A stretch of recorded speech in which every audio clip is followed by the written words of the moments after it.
Alright, welcome back to Jujutsu Kaisen Anime Review episode number 33. We are here reviewing the 5th episode of the Culling game arc, which is also episode number... If I get my thing here properly. Thank you, come on, thank you. Okay, it's episode 52, Fever. This adapts chapters 147, 153, pages 1 through 5, page 19 of chapter 154. And the first 14 pages of chapter 155. So we got 2 full chapters here, plus I'd say like part of a chapter and like almost an entire chapter. So we start with the principal of Jujutsu Kaisen Jujutsu High School, Yuga, where basically he's been executed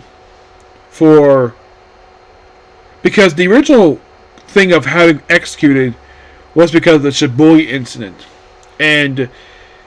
but they revealed that's not the reason why he's been executed. It's because of him creating cursed corpses. The fact that he might create his own army, and it seemed like where he's in his cell, he has denied the fact he's created corpses, and then we see this little bear thing, and we also see like Panda as a baby, and we also see this little kid who's looks like a little bear, and then he's like in a version of like the 100-Year Woods, and he exits to a tiny door, which was kind of weird seeing this. After talking to this guy, and they're like, "Oh yeah, see his mom." Then they kind of ran with the mother because he's basically got the kid's soul.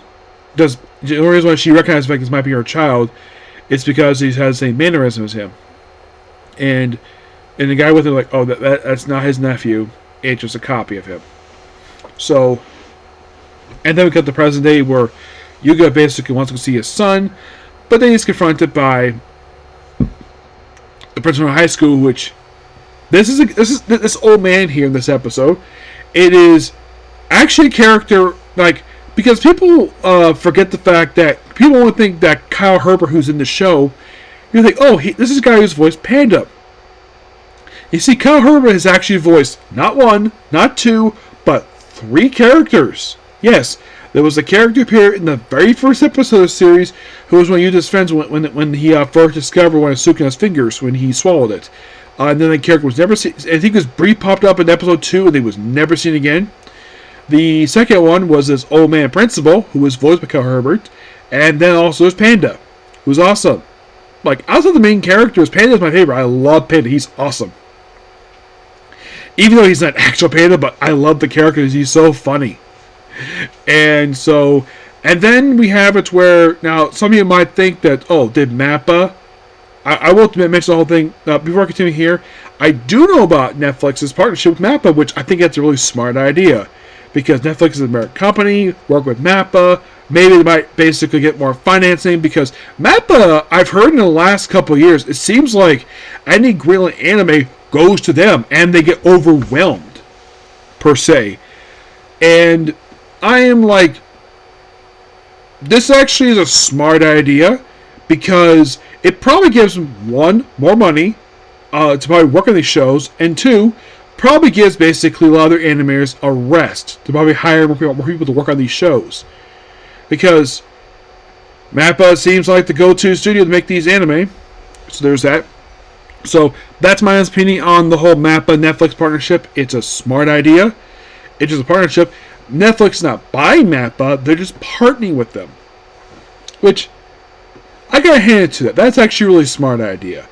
Despite the fact, yes, Mappa does have shows that stream on Crunchyroll. I'm sure probably they arrange a deal where they can still stream the shows on Crunchyroll along with Netflix, because not everybody has Netflix. Now, I had one person ask about this because it was announced recently that Netflix is raising the price of the subscription. I paid the lowest one.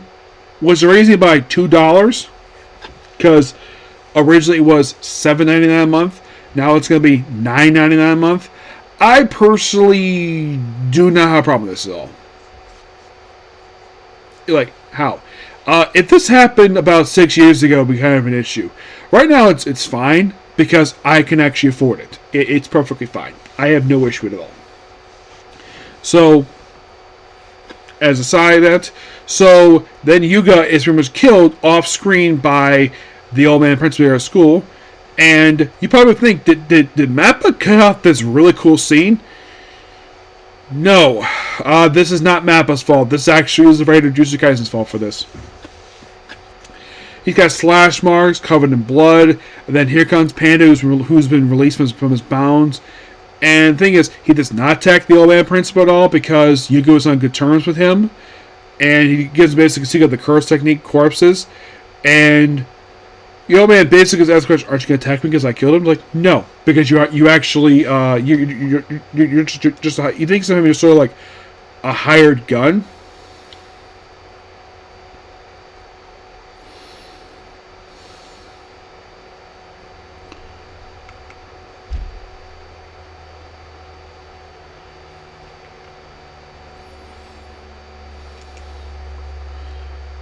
This is Yashibu Genji.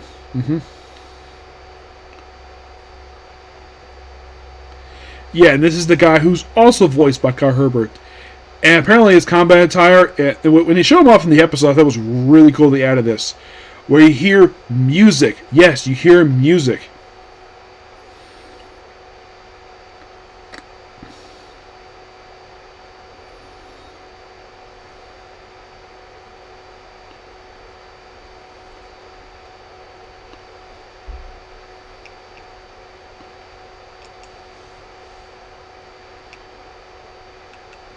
And then Panda is later seen later on the episode. We'll get to basically what goes on with him. So after that, then we have where Tengen is informing Yuji and Megumin about the Underground Fight Club. What's the hint there? And apparently the Fight Club is inside of a parking garage, which is abandoned. It's also, they show later on, it's also got a giant hole in it too. Where the hole came from, the series never reveals it at all.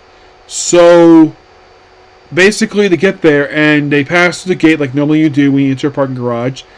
And then we have two guys that are probably security ends up fighting Megumin. And it's like, we're here about the Fight Club. And the guy's like, first of all, Fight Club, don't talk about Fight Club, which is common for Fight Club. And it's like, oh yeah, some guy, I don't know his name, he disappeared like a month ago. I was like, and they're like, oh yeah, I know who you're talking about. And that got him when he was like, not you, your friend Yuta.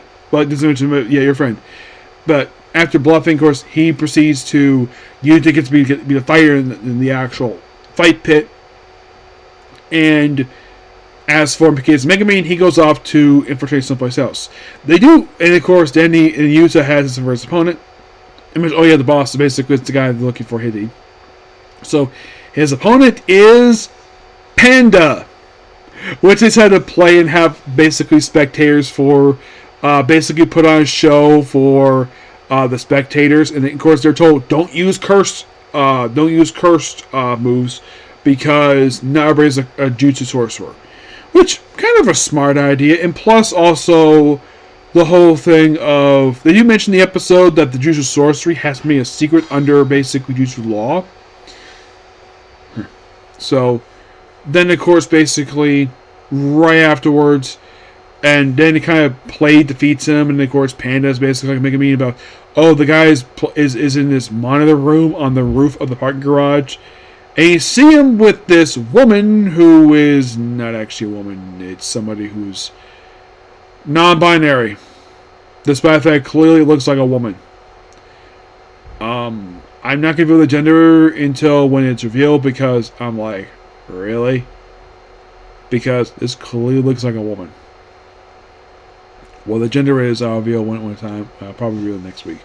So, then, of course, basically, after being several fights, of course, Panda apparently tried to approach the actual room, but it keeps getting moved. So, then, of course, Yuta goes in, has a conversation with him about possible con.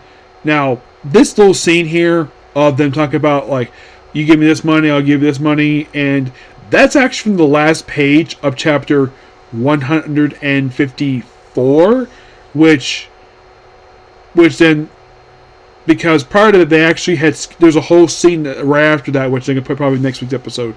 So And they chat for a bit. Then mention Gojo. Yuta denies it. And then, of course, the phone goes going off, like it's ringing. And it turns out, basically, he thinks Yuka's been playing him, thinks he's from Jutsu High, probably after him. And then they start a fight, which is going to hopefully resolve next episode. Overall, really good episode. And we're only 5 episodes in, and we have 8 more to go. And then we're done. Yep. Yeah, pretty much same out as basically Fire Force. Well, this basically the dub for this one started 1 week after Fire Force. Yeah, so that is pretty much it for the video. Please be sure to like, comment, subscribe, notifications. Next up we have is a Comic Corner, and then it's back to Sentai. Okay, still, bye.